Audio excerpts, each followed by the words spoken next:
So this video, we are going to determine some formulas to calculate rate of change. So the learning goals here are to develop different formulas to help us calculate rate of change and to apply those formulas effectively to calculate rate of change given linear relations expressed in various forms.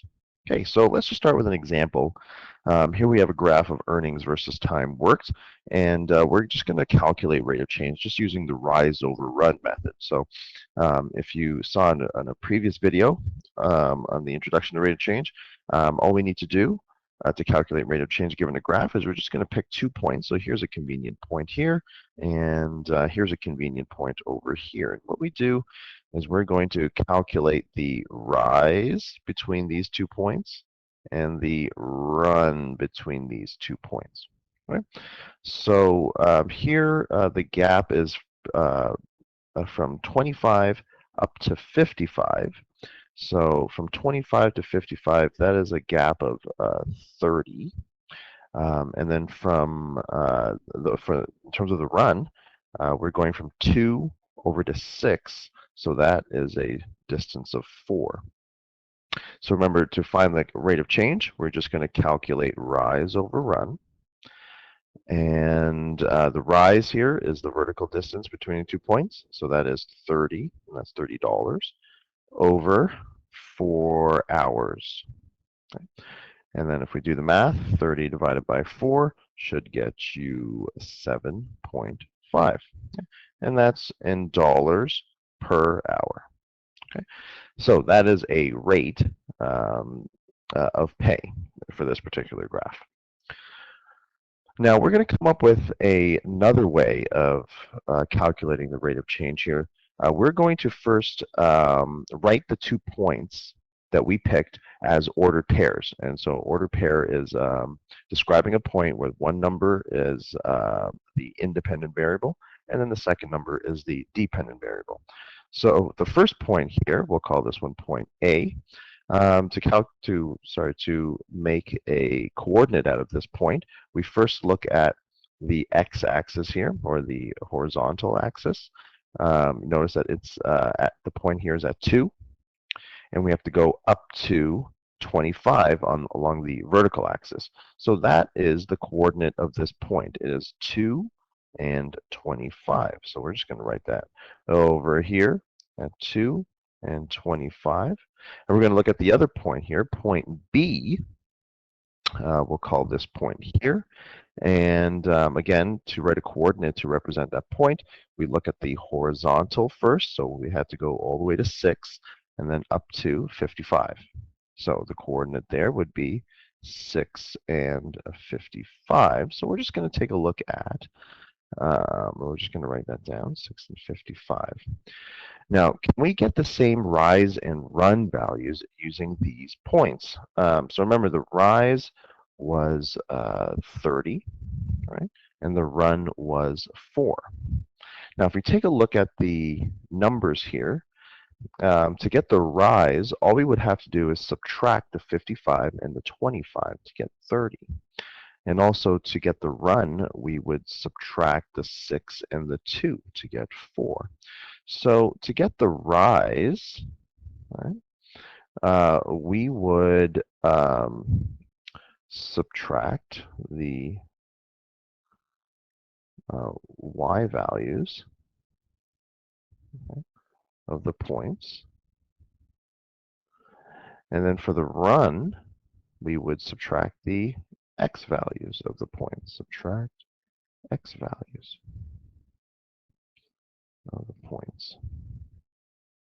Okay, so we're going to use that method in order to calculate rate of change. We first write 2 points as coordinates, and then we do exactly what this says. So the rise here, we would just subtract the y's, and then the run, we would subtract the x's. Now, let's just imagine that we had 2 generic points, okay, that we called one point here x1, y1.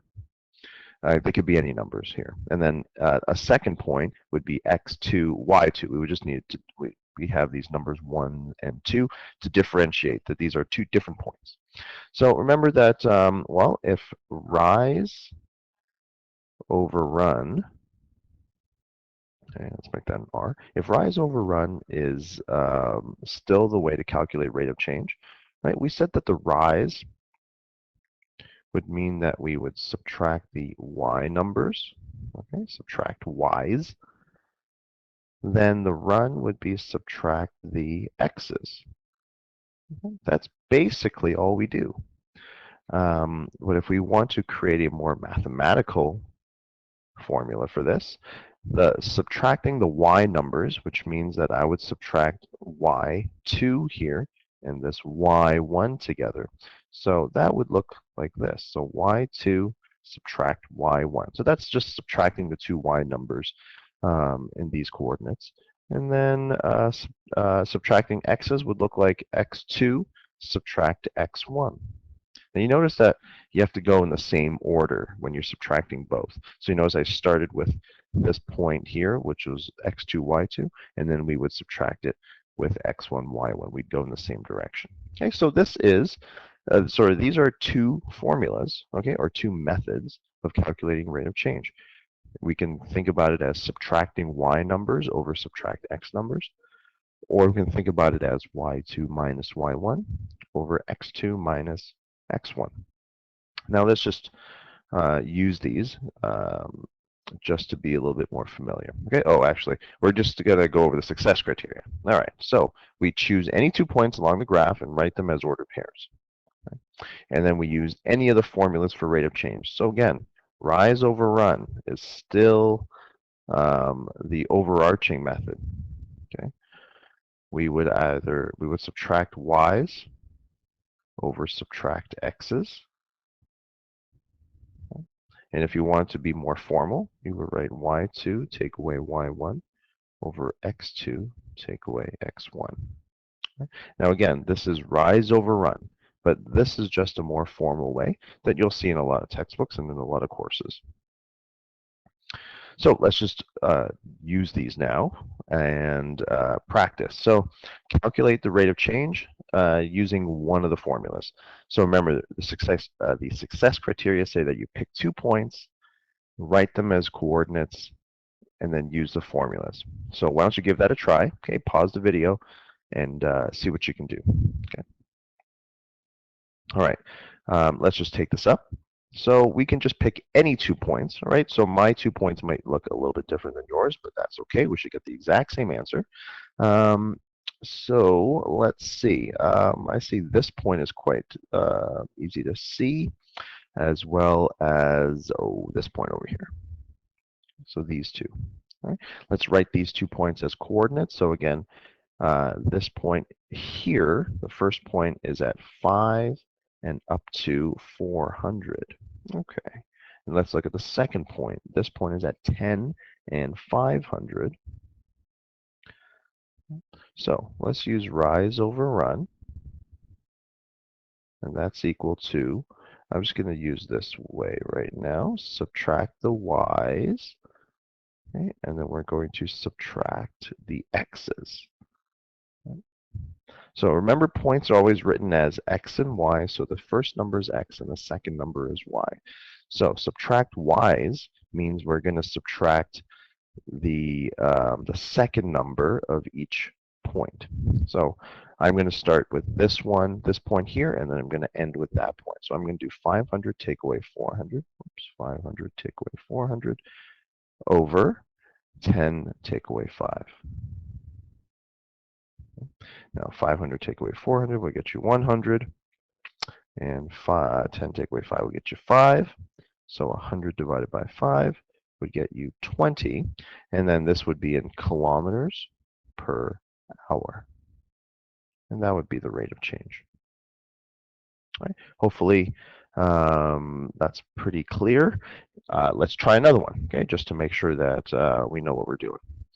So we're going to calculate the rate of change in height now. Now we know that the graph going down means something in terms of the sign of the rate of change. So again, go over the success criteria, pick 2 points, then you're going to write them as coordinates and then use one of the formulas. So go ahead and pause the video and give it a shot. All right, we're going to take this up.